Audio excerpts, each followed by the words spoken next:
Welcome to the Orange Report, everyone. I'm your host, Kira Davis, and I'm so happy to be back with you again today. Thank you for all of the support that you've been giving us over the weeks as we've launched this show. We're getting better and better each show. We've had a couple of big stories. We've got some big stories coming up, so you're definitely going to want to stay tuned for that. We're entering election season, everybody. Before I break down some of our top stories for this week, I just want to remind everyone we're entering election season and there are a lot of local candidates out there for local smaller offices, not like the big ones like senator or state assemblyman, but very small offices, library board, college board, that's a smaller office, water board.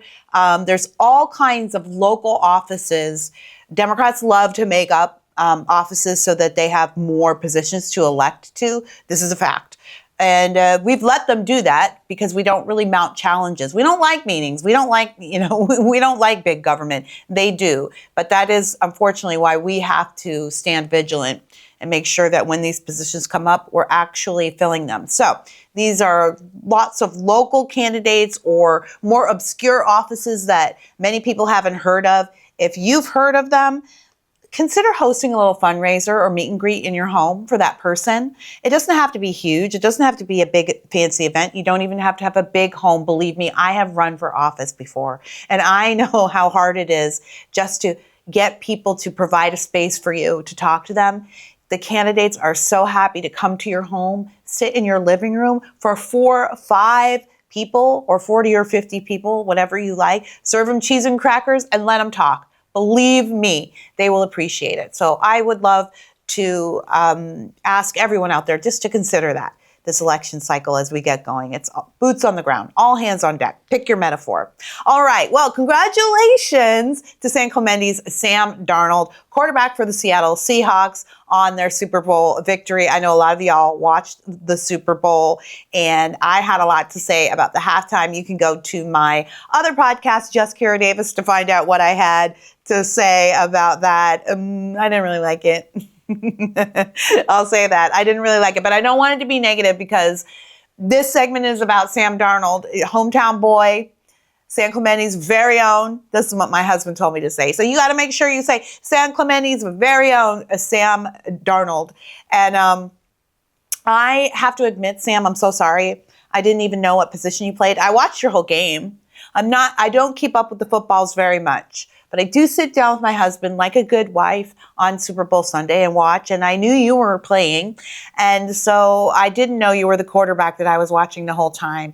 I apologize for that. You worked far too long, far too hard for someone like me to ignore you on the field. Your parents must be deeply proud. I know all of us here in Orange County are proud of you. Congratulations, young man.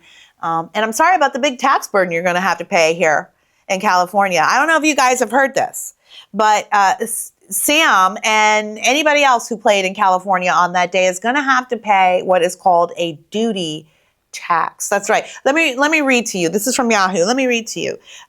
Thank you, Governor Newsom, for all of the progress you have made. Darnold will ultimately lose, my apologies. Darnold's bill to the Golden State will be $249,000 following Seattle's latest championship. The outlet stated the sizable check is due to California's jock tax, which forced pro athletes who don't live in the state to fork over percentages of their yearly income based on the number of days they work in California. I'll rewind that for you. Guys who don't live here, but play incredible sports for our entertainment, who work their entire lives, sacrifice their bodies, their families, their health, their safety, for the opportunity to play the most elite game in the most elite country on earth. They do all of this, but if they have the nerve to cross the border of our state in order to entertain our residents, we're not going to thank them for that. And we're not going to show them a good time. We're going to take their money. It makes absolutely no sense. And again, kids, everybody listen up. This is why we say taxation is theft. He has to give the money. He can't not give the money. If he doesn't give the money, he's going to be arrested or fined or both. So it's money that comes at the end of a gun, ostensibly. But here's what is the worst thing. How do we, Gavin Newsom or any liberal, anyone on the left, or anyone who thinks it is acceptable to tax this young man at this rate for work that he did? I want you to ask yourself what Gavin Newsom or anyone in this state did to earn that Super Bowl championship for Sam. What anybody did to get up, who got up at 3 a.m., 2 a.m. to go to the early morning practices in the heat. Y'all know how hot it gets here in Southern California in the summer. All of that work. And people like Gavin Newsom say, we have a right to it. Even if you don't live here, even if you've escaped, even if you've moved on to greener pastures like so many of our kids and grandkids have done over the last few years, we're still going to get a piece of you. Is that the California dream? It is wonderful that Sam got to go and play that amazing game and win that amazing trophy and bring it home to his family, his parents, and his neighbors. That is an amazing thing. And yes, he did that here in California, but make no mistake, his parents are taxpayers too. They live here too and live in Orange County, which is not, an easy place to live in, financially speaking. They've contributed. And then they want more. I just want you to think about the injustice of that for a second. Take it in. I know a lot of you out there, if you're tuning into this show, you're probably already the type of person who thinks about that kind of thing. But I also know that there are other people out there watching this show who haven't really sat down and thought about it. And I want you to think about it because I know in your mind you might say, yeah, he earned it, but does he really need $2 million or $3 million, whatever? I have no idea what I didn't even know he was a quarterback, so I don't know what his bonus is for Super Bowl. But, whatever they say, if he earned $3 million, but, I could make $2 million. So what? He had to pay $1 million in taxes. I could make $2 million work for me for the rest of my life. But that's not the point. The point is that money isn't anyone else's, but the person who earned it. And what are we putting it to use for here in California anyway? You saw how much money that was from one guy, just one, because that's $71,000 alone just for him to raise the trophy. So you saw how much that was from one guy. You know how many pro athletes come through, not only live here, but come through here. How much extra tax money is our government getting? And do you see the results of that? Ask yourself that. I don't want you to dismiss this. I want everyone to stop dismissing things as just the way they are. And I want everyone to start thinking that the next time your mind tells you to move on from an interesting fact or an interesting story, like, this tax issue, instead of going, oh, well, I want you to stop and I want you to examine that thought. And I want you to ask yourself, why did I think I had to push that thought away? And what happens when I actually sit and think about it? We're not thinking about things, people. We've just sort of been lulled into this state of numbness. And everyone's just walking around going, this is kind of how it's always been, and it's just the way it has to be. And I'm here to tell you, kids, it is not. We don't have to let it be this way. But think about all of the millions and billions of dollars that are coming in from pro athletes alone. And guess what? 2 of Orange County cities are getting ready to raise their own taxes. And for what? So I want you to think about all that money. All that money coming in from these pro athletes. And that's just one subgroup alone. And yes, it's at the state level. That's one subgroup alone. But isn't this supposed to be for all of us? That's what Gavin Newsom keeps telling us. We need this to keep the state running. We're in the state. And yet the city of Costa Mesa and the city of Fullerton are both considering tax hikes in the upcoming elections. If you can believe it, in this day and age, when people are scraping by, when most people in California are paying, $400, $500, $600, $700 for car tags, it costs $800 a year to own a business in this state, whether or not your business makes money. $800 just to tell people you exist every single year. Do you know in Ohio, that's a one-time $35 fee? We're being robbed blind, everybody. Yeah. Is anybody listening? Hello? Is this thing on? All right, let me read. I want to talk to you about these Costa Mesa voters may have to decide next year or in 2026 if they want to impose higher taxes for hotel guests and business licenses. And Fullerton is considering a sales increase, a 0.5%. Yes, that's right, a 0.5% tax increase. And Costa Mesa is considering hotel and business licensing. Hotel fees aren't completely unusual to raise, particularly in a county like Orange County, because we're a tourist county. We have a huge hospitality industry, and the cities do, in all fairness, the cities do have to do a lot of work to maintain those tourist areas, right? Around Anaheim or around some of our parks or recreational areas, our beaches, that's fair. I do think, though, that at a time when progressives and liberals and Democrats in this state especially are doing nothing but complaining about how bad the economy is, how bad Trump's economy is, it's Trump, Trump, Trump all day long. This week, the jobs numbers came out. They're better than they've been in a long time. Certainly better than through the Biden administration. We're beginning to see economic upticks, but still the left is complaining. All they do is talk about how terrible things are. Trump promised to bring down the cost of eggs, promised to bring down this cost and that, and nothing has happened. And yet the progressives in Fullerton and Costa Mesa are going to add another hike to you. Out of one side of their mouth, they're going to ask you for more money out of your pocket. And on the other side, they're going to complain about how bad Trump's economy is. Get thee to a city council meeting, Orange County. They do this stuff right under your nose. It's important to show up. Now more than ever, it's election season. The future of California is on the ballot in 2026, and it's not only the gubernatorial ticket we need to worry about, although that is an important race. But we have races all the way down that ticket, all the way down that ballot. We have measures that are going to be on that ballot that are designed to make sure that your children and your grandchildren will pay the cost of Gavin Newsom's presidential campaign, presidential hopes now that they'll be paying that price for decades and decades and decades to come. Costa Mesa City Council voted 4-2. They not to approve the tax. Of course not right away. No, they approved a committee to study the tax, taking more of your tax dollars. Is it just me? Or is this crazy town?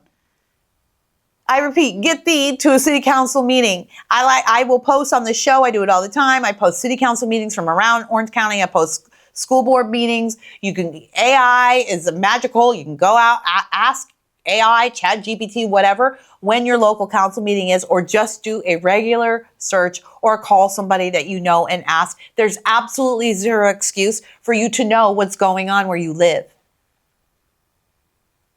And if you're complaining about Donald Trump not lowering the cost of everything, not lowering the cost of living, and not delivering on his economic plan, and then turn around and tell me that Fullerton and Costa Mesa are perfectly within their rights to raise taxes during this time you're telling me we're in, you might be the problem. You might be the problem. Go to the city council meeting. We'll see how these things go. The commission for Costa Mesa to study, it's just ridiculous. A commission to study, you could just do it or not. What's the commission for? I don't think the commission is for anything. I think somebody probably needed a paycheck over there and just invented this. And then they're probably just going to pass the tax anyway. But they want to have this tax on the 2026 ballot. And I think we're almost at deadlines for ballot measures. So we'll see. I'll keep you updated on that. We'll see if that happens. And Fullerton, I don't have any update as to when Fullerton is considering passing this, but they are talking about it. It has been on the agenda. Okay, check this out. Yorba Linda, the Yorba Linda City Council has been trying to approve high-density housing. They want to, we're all having a lot of problems with this high-density housing edict that has come down from the state. Huntington Beach is famously opposing it. But that will destroy Orange County. high density housing laws will destroy Orange County. So Yorba Linda, the city council is set to approve a high density housing 3-story residential building right in the middle of a residential area. And I want you to hear what these citizens had to say. They showed up. Thank you. Thank you to every person who showed up at the council meeting to voice your opinion. We appreciate you. Thank you for your service. They showed up at the meeting in force and they told the council, this is a ridiculous idea. There's no way that traffic in Yorba Linda can handle this apartment unit. And no one's been thinking about how it's going to affect the residents, which I quite agree with. Go ahead and watch this video. This is going to add 350 cars. And I don't know what kind of traffic study they did, but I don't think they estimated another 350 cars coming in and out of there. And listening to the gentleman just speak now about grading, can you imagine those trucks coming out of there with that dirt, that tonnage? It is going to be a mess for months up there, an absolute mess. And everybody knows it. There's not one person that even wants this, that looks at this plan and says, this is a great plan. The only thing Alex will say is, hey, if you've got more than 2 cars, this isn't the place for you to live. Which is a ridiculous statement. These are not low income.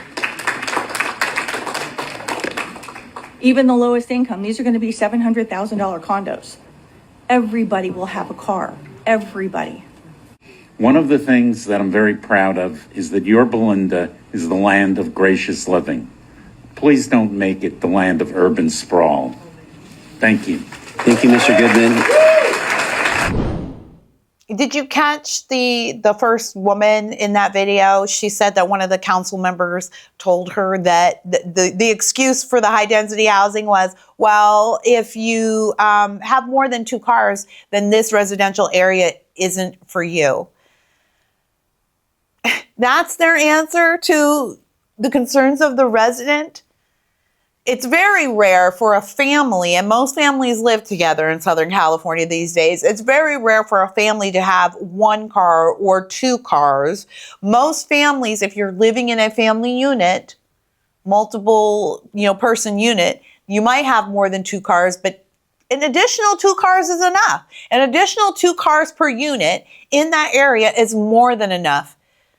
You don't pay all that money to live near apartments. You pay all that money so you can live in a single family home residential area. That's what we pay all this money for in Southern California, in Orange County specifically. It's that.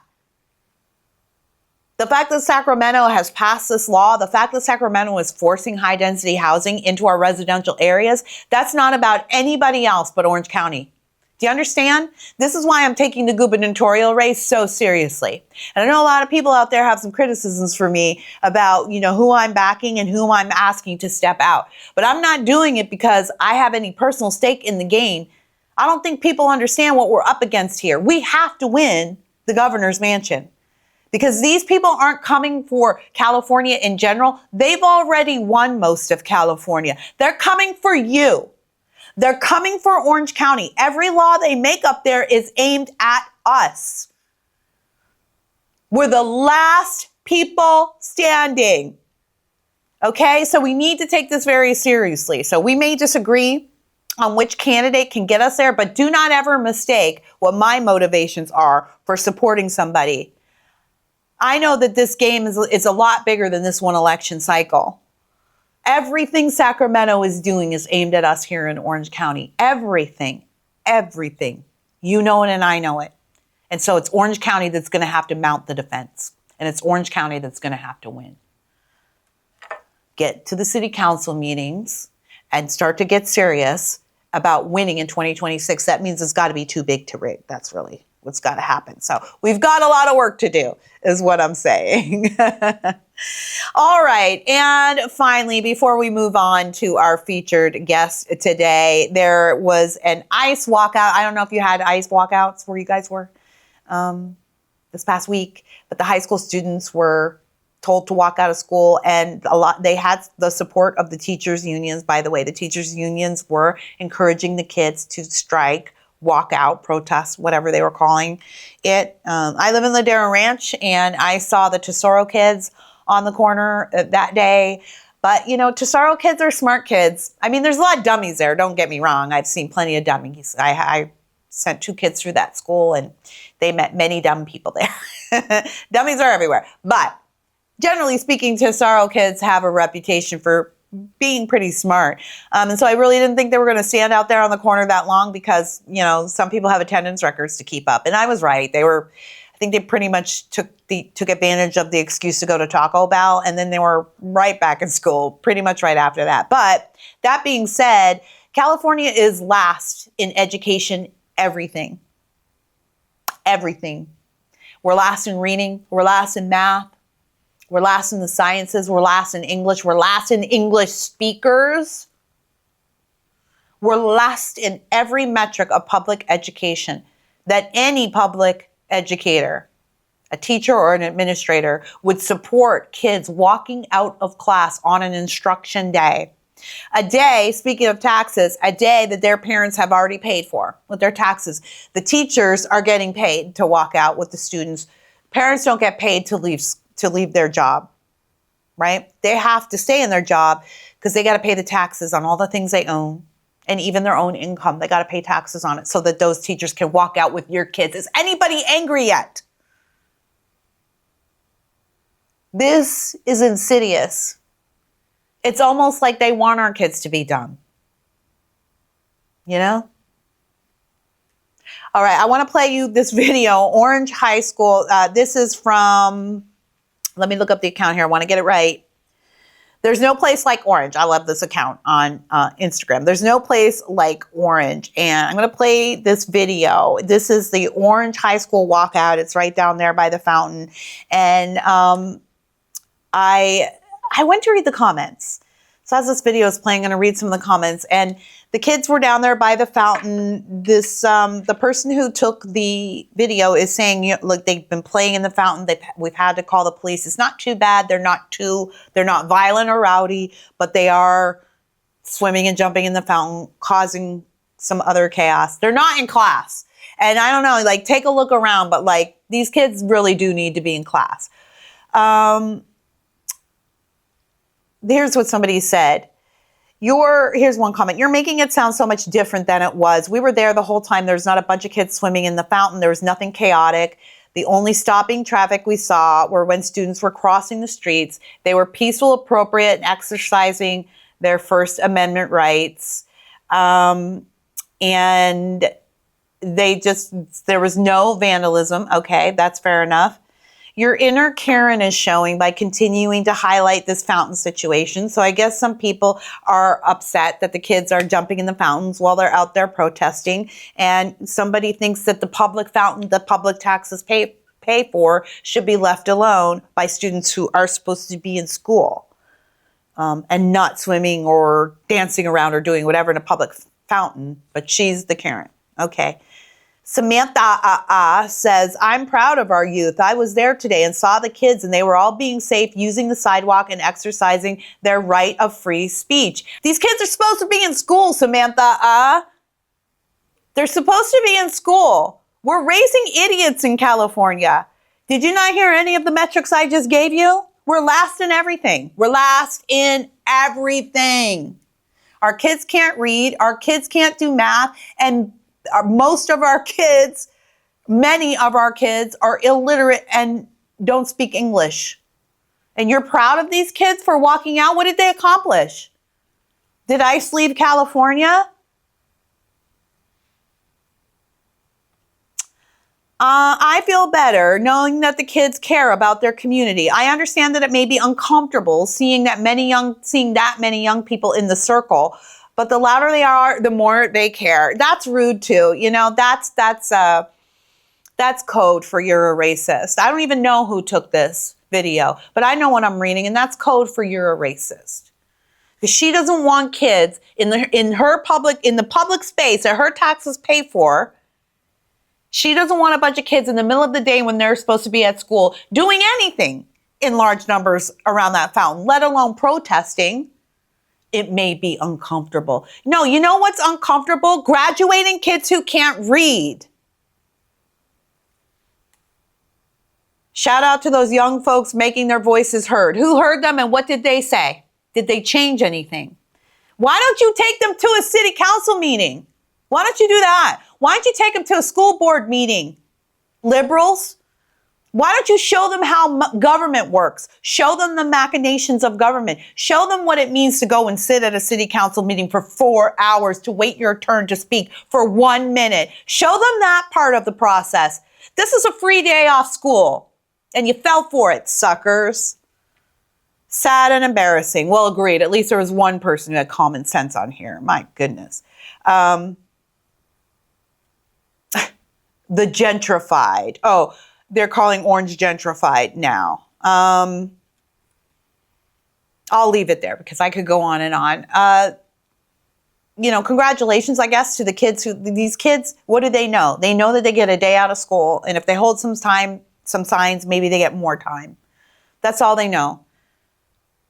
If you want to educate these kids, supposedly, in their First Amendment rights, why don't you bring in an ICE officer to the school?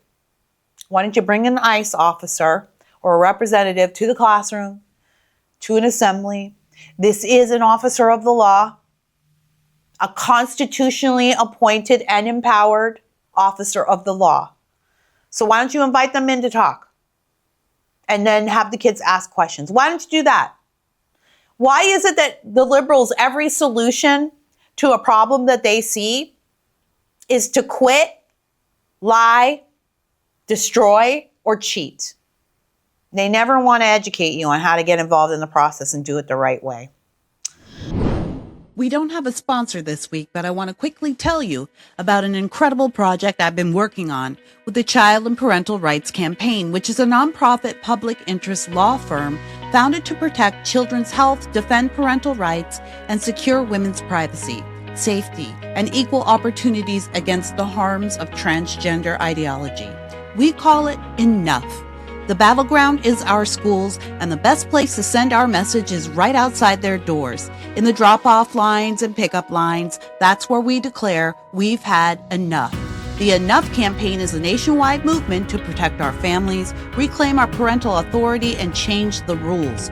We've designed a window decal for parents to proudly display on their cars, each featuring a QR code that links to this page, spreading our mission to every school and community. Your $30 donation gets you an Enough decal, a national camaraderie, and supports 2 landmark Supreme Court cases that defends parents just like you, parents who one day woke up to the reality that the state had violated their fundamental rights. It also honors the courageous voices, advocates who sacrifice jobs, careers, and livelihoods to fight for our families online, in the courts, and in our communities. Together, we can flood school car lines with Enough decals, spark a movement, and protect our children's futures. Please navigate to the show notes for a link to where you can help. Thank you to the CRPC campaign, and go out and get that bumper sticker. It's a really easy thing you can do, little thing you can do, and that's all you have to do. Put it on your bumper and go pick up your kids from school. It doesn't get easier than that. Activism doesn't get any easier than that. All right. Well, speaking of activism and things that are easy or maybe not easy, I was thrilled to interview Dr. Stefan Bean this week on the show. Now, if you don't know who Dr. Bean is, please stick around for this interview. But you are going to know him because this man's star is on the rise. Dr. Bean was born in Saigon in the early 70s, and he was brought to the United States as a part of Operation Baby Lift. And he was adopted into a beautiful missionary family. His experiences as an English learner and a student with a disability have shaped him over all of these years. So he had a disability due to a polio vaccine and was consigned to a wheelchair, told that he would never be a father, never be able to walk again. And in that part of the world, at that time, it was a death sentence. But Dr. Bean was not sentenced to death. You know, so many people's stories is a but God story, mine and so many others. And so is Dr. Bean's. But God, and God intervened, and through God's intervention, he landed here in California, where he has since gone on to become the superintendent of schools here in Orange County. And he is running again for that position. And he has a new book out, Lifted to Lead, describing his experiences growing up in Vietnam and his life here in the United States and California, and his journey to being an uplifting and positive educator, which is what we need. Looking at those kids at that protest, I can tell you what, with more men like Dr. Bean in charge, we'll see less of that. So please don't go anywhere and enjoy this interview. Dr. Bean, I want to ask you to just tell people briefly about where you come from, what your experience, what is Operation Baby Lift? How'd you get here? That's a great question. So I was born actually in Vietnam in 1971, and it was during the height of the Vietnam War, and the healthcare system was just broken. Anyways, there were only enough polio vaccinations to give to every other child, and literally they would line up the babies. And I like to tell people that I was blessed to actually be skipped that vaccination, because it wouldn't be in front of you right now had I had the vaccination. And the reason why is this, because I didn't get that vaccination, I actually contracted polio at the age of 2, and that left me paralyzed from the waist down and with severe scoliosis and other lung issues. So my parents, natural parents, abandoned me on the streets as I gone, and an orphanage brought me in, and then they took care of me for a couple of years until Operation Baby Lift. And so Operation Baby Lift was this United States mission to airlift Vietnamese refugees from Vietnam to different parts of the world, mainly the U.S. By the way, in this operation, I remember the day vividly. It was so chaotic. The staff, the orphanage staff, and the military staff rushing to get these babies on these planes. There's about 3,000 of them, and it was so chaotic that my records and my leg braces were put on one plane out, and then I was thrown on another plane, so completely separated from my belongings. But as fate would have it, that first plane took off with all my possessions, and it crashed. So the story, yes. So the story, Lifted to Lead, describes the crash. The plane had mechanical failures. It crashed on takeoff, and over 100 people died on that plane, including over 90 orphans on the first floor of that 2-decker plane that flew out. And I was supposed to be on that plane because my records and braces were on. But what happens to you when you get here? Yeah. So I made it safely to the United States on that second flight out, and I landed in Seattle, where I would meet the Beans. So Gregory and Judy Bean met me at the airport for me in Seattle. They fostered lots of kids. They were regular foster parents, right? Exactly. Judy Bean, this is actually what frames me as an educational leader. Judy Bean had the biggest heart for the most vulnerable kids in our community. So much so that she and Greg took in over 100 foster kids while I was there. And they adopted 10 of us, and they had 2 of their own. But what was special about the foster kids that they took were that these were kids with disabilities. These were kids that were severely abused. And my mom had such an amazing heart for them. And then my dad was an educator, and he said to me, Stefan, if you're going to achieve, overcome your disability, overcome the fact that you can't speak English, you have to hold education as priority, because that will help unlock potential in you. But this is what resonated with me. He said, and through you, education will unlock potential in others. And so it was a very prophetic prophecy statement. Yeah, because now here I am, Orange County Superintendent of Schools that oversees 450,000 students. And one of the greatest experiences is this idea of listening and learning, because I had a sister with cerebral palsy. I had twin brothers with autism. I had 3 black sisters, 2 Latino brothers, and the rest were white. And we all just got to really share our experiences through our diversities. And it really honed my skill of being able to listen and learn from our community. So it's such a beautiful act. And those are the kinds of experiences that I had to acclimate to as I grew up. I think as we look back at those accomplishments, the greatest accomplishment is meeting Janet, right? So I met Janet at USC, and we were great friends. Of course, I wanted more than friends. I asked her out 3 times, and she said no all 3 times. And Akira, you know what? That first date after, should I tell you about that, or should we just let the audience get the book and read about that first date? You know what? I think we should let the audience read the book, because this is actually an integral part to Dr. Bean's story, even to getting him here. But let's not spoil everything, but it's a lovely story. But let's skip that, but continue on. We got to save something for the, fans. I would just say that Jen and I had a wonderful marriage. And despite doctors telling me that I couldn't have kids, between 2000 and 2010, we ended up having 4 beautiful bean sprouts, is what we call them, of our own. So, and then of course we went through challenges that that was unique for us in terms of a cancer journey.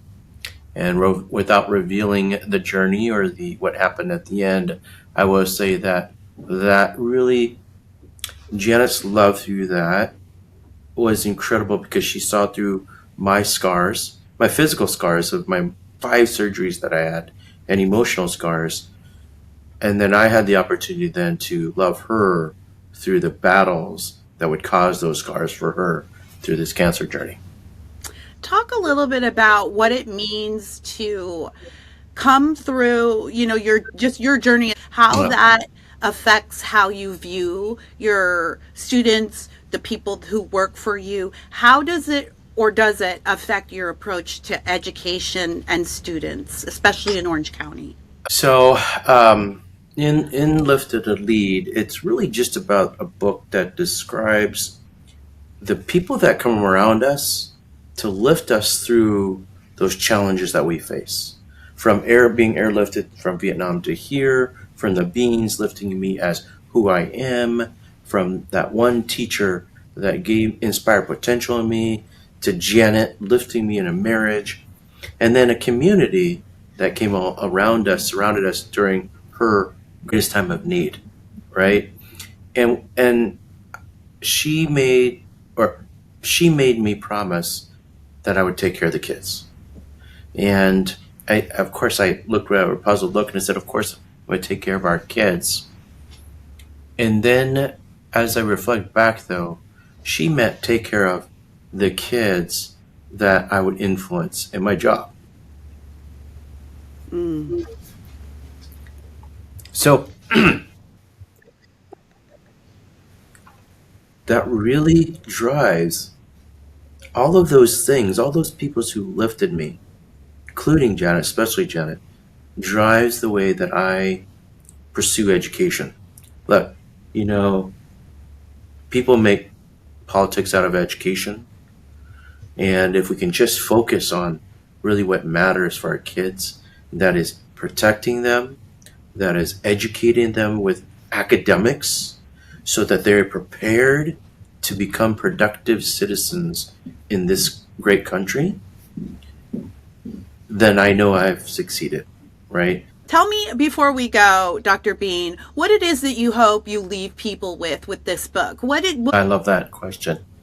So my hope is that if you're struggling through health issues with your spouse, if you can remember that one adult or teacher that inspired you to overcome what you faced at that moment as a child, I hope that this book would help inspire you that when you allow others to lift you and you recognize those people, then it's going to lift you over those hurdles.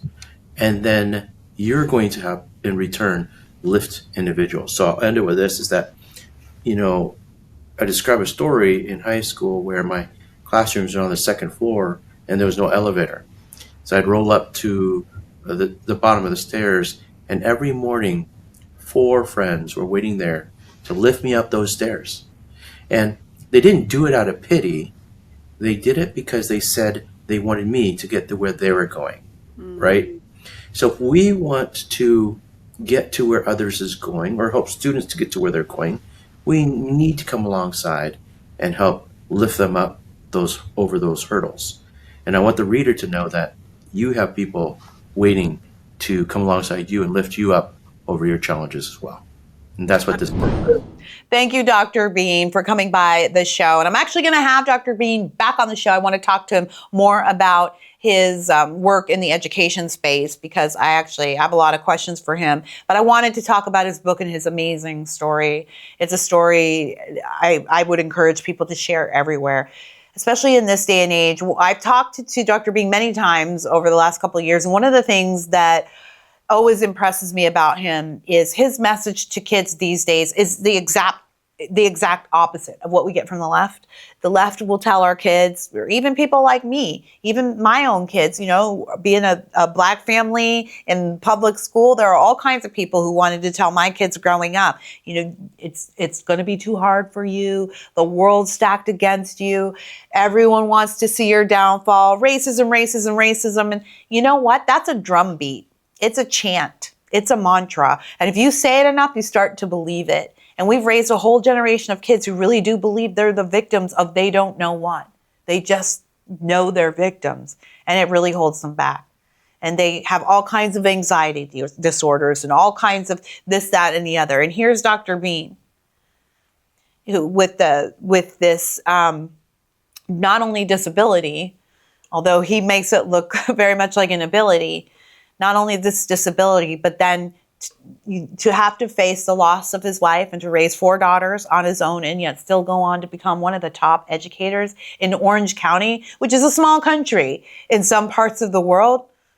But God, I think it's quite impressive. And that's the kind of story we want to be sending out there to our kids. And we want our kids to see that kind of example, to see that your circumstances don't determine the distance you go. Sometimes the worse the circumstances, the further you go. So don't despise your trials. Okay. Let's see. Well, what else have we got here before we go tonight? I do want to just remind everybody about CRPC, great organization. Please go and support them. A bumper sticker for a very small amount of cost. You get this. It's a roving advertisement. It's roving billboard. You know what? I want to say this. I was talking to a local politician just today. And he ran for an office a few years ago and he lost that office. And he said, you know what, Kira, the Democrats just have unlimited money. Same thing happened to me in my school board race. I'm starting to wonder where all this unlimited money is coming from, right? We need a California Doge. We need a California Doge. But my opponents had unlimited money.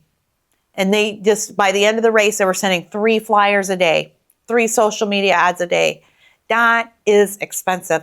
We can't compete in that kind of arena because we're not that dishonest. So what do? We have to be clever. We have to think outside the box. We have to be revolutionary. So I love the CRPC campaign because it's just a bumper sticker that you put on and it's a roving billboard.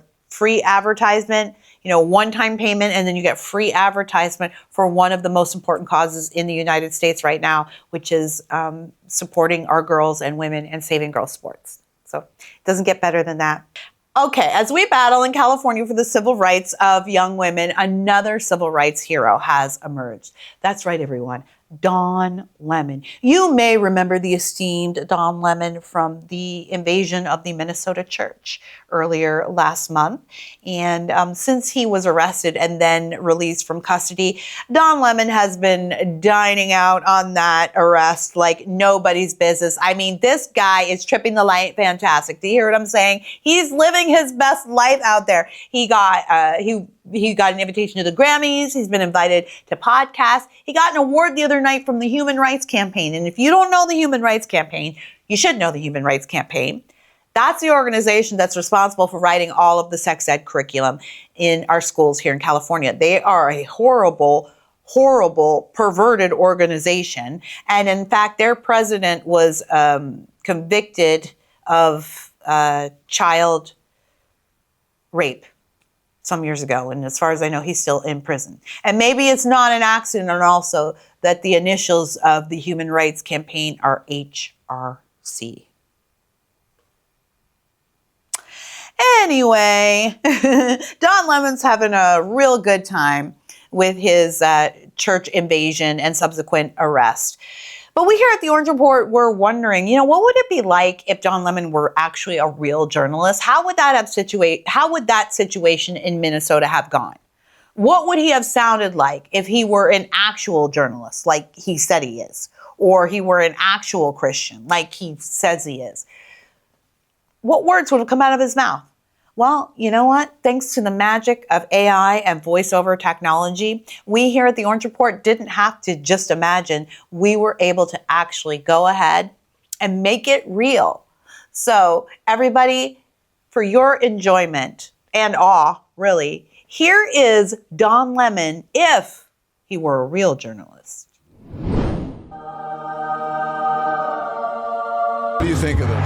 I mean, this is unacceptable. It's shameful. I have to take care of my flock and my family. I understand that under the First Amendment, individuals have the right to assemble and protest, but that right does not supersede your right to gather and worship.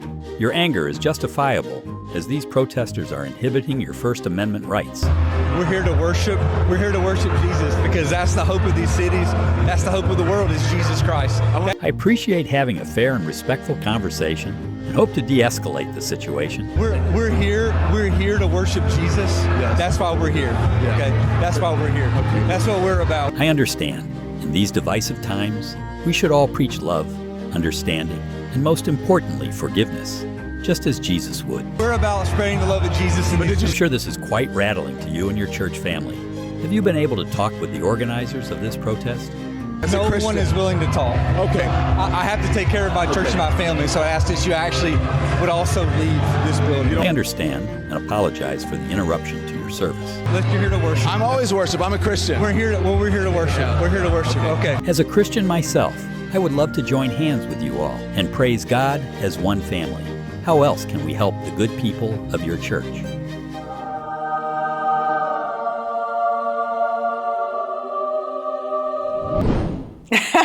Give that man an award. Now that's a real journalist.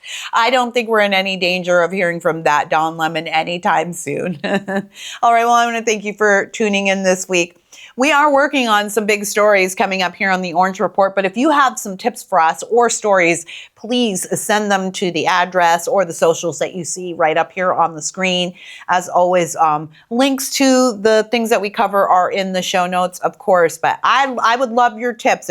If you've got a tip on something going on at your local city council meeting, or even if you went and took video and you want to send that, go ahead and send that to us at the contact information on the screen. I want to thank CRPC. I want to thank our accounts that allowed us to feature them from Instagram. I want to thank our story editor, Judy Joseph, for all of the work that she does for us. And I want to thank you, the viewer. You are what makes Orange County amazing. You are what makes Orange County worth fighting for. So I want to encourage you to continue to stand up, even though you're tired and sometimes broke. It's worth fighting for here in Orange County. Thanks for joining us. We'll see you next week. I'm Kira Davis, and this is the Orange Report. Bring on the sunshine.